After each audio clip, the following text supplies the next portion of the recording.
ನಟ ದರ್ಶನ್ಗೆ ಜೈಲಲ್ಲಿ ಕನಿಷ್ಠ ಸೌಲಭ್ಯ ಕೂಡ ನೀಡ್ತಾ ಇಲ್ಲ ಅಂತ ದರ್ಶನ್ ಆರೋಪವನ್ನ ಮಾಡ್ತಾ ಇದ್ರು.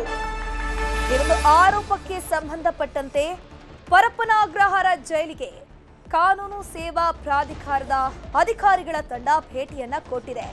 ಯಾವ ರೀತಿ ದರ್ಶನ್ಗೆ ಸೌಲಭ್ಯ ಕೊಡ್ತಾ ಇಲ್ಲ ಅದರ ಬಗ್ಗೆ ಚೆಕ್ ಮಾಡೋದಕ್ಕೆ ಈಗ ಕಾನೂನು ಸೇವಾ ಪ್ರಾಧಿಕಾರದ ಅಧಿಕಾರಿಗಳ ತಂಡ ಇವತ್ತು ಮಧ್ಯಾಹ್ನ ಭೇಟಿ ಕೊಟ್ಟಿದೆ.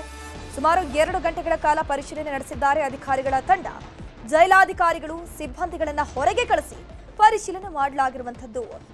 ಇನ್ನು ದರ್ಶನ್ ಇದ್ದಂತಹ ಕ್ವಾರಂಟೈನ್ ಸೆಲ್ಗೂ ಕೂಡ ಮತ್ತು ಬ್ಯಾರಕ್ಗೂ ಕೂಡ ಹೋಗಿ ಈ ಅಧಿಕಾರಿಗಳು ಪರಿಶೀಲನೆ ಮಾಡಿದ್ದಾರೆ. ಯಾವ ರೀತಿ ದರ್ಶನ್ಗೆ ವ್ಯವಸ್ಥೆಗಳೆಲ್ಲ ಇದೆ, ಯಾವ ರೀತಿ ಬೆಡ್ ಕೊಟ್ಟಿದ್ದಾರೆ, ಏನ್ ಪಿಲ್ಲೋಗಳನ್ನ ದಿಂಬುಗಳನ್ನ ಕೊಟ್ಟಿದ್ದಾರೆ ಅನ್ನೋದ್ರ ಬಗ್ಗೆ ಅಬ್ಸರ್ವ್ ಮಾಡ್ತಿದ್ದಾರೆ, ಪರಿಶೀಲನೆ ಮಾಡಿದ್ದಾರೆ. ದರ್ಶನ್ ಮತ್ತು ದರ್ಶನ್ ಜೊತೆಗಿದ್ದವರ ಹೇಳಿಕೆಯನ್ನು ಕೂಡ ಈ ಅಧಿಕಾರಿಗಳ ತಂಡ ಒಂದು ಸ್ಟೇಟ್ಮೆಂಟ್ ಅನ್ನ ಪಡ್ಕೊಂಡಿದೆ. ಪಕ್ಕದ ಬ್ಯಾರಕ್ನಲ್ಲಿದ್ದ ವಿಚಾರಣಾಧೀನ ಕೈದಿಗಳ ಹೇಳಿಕೆಯನ್ನು ಕೂಡ ಸಂಗ್ರಹ ಮಾಡಿದ್ದಾರೆ. ವಿಚಾರಣಾಧೀನ ಕೈದಿಗಳಿಗೆ ನೀಡುವ ವ್ಯವಸ್ಥೆಯ ಕುರಿತು ದಾಖಲೆಯನ್ನು ಸಂಗ್ರಹ ಮಾಡಿರುವಂತದ್ದು. ಏನು ಅಕ್ಟೋಬರ್ 18ರ ಒಳಗಾಗಿ ಕಾನೂನು ಸೇವಾ ಪ್ರಾಧಿಕಾರದಿಂದ ಕೋರ್ಟ್ಗೆ ವರದಿ ಸಲ್ಲಿಕೆ ಮಾಡಲಿದ್ದಾರೆ.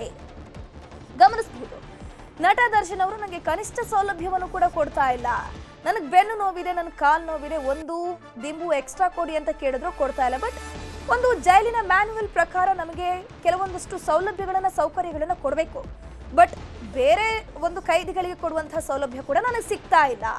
ಈ ವಿಚಾರಕ್ಕೆ ಸಂಬಂಧಪಟ್ಟಂತೆ ದರ್ಶನ್ ಕೂಡ ನ್ಯಾಯಾಧೀಶರ ಮುಂದೆ ಒಂದು ವಿಚಾರವನ್ನು ಪ್ರಸ್ತಾಪ ಮಾಡಿದ್ರು. ದರ್ಶನ್ ಪರ ವಕೀಲರು ಕೂಡ ಅರ್ಜಿಯನ್ನು ಸಲ್ಲಿಕೆ ಮಾಡಿದ್ರು.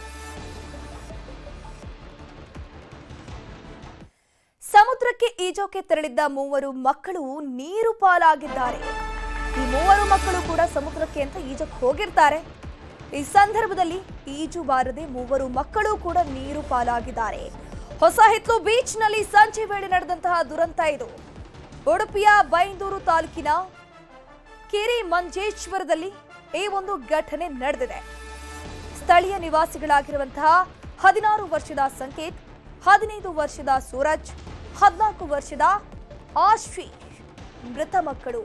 ಈ 3 ಮಕ್ಕಳು ಕೂಡ ಸಮುದ್ರದಲ್ಲಿ ಈಜೋಕೆ ಅಂತ ಹೋಗಿ ಈ ಒಂದು ಅವಘಡ ಸಂಭವಿಸಿದೆ.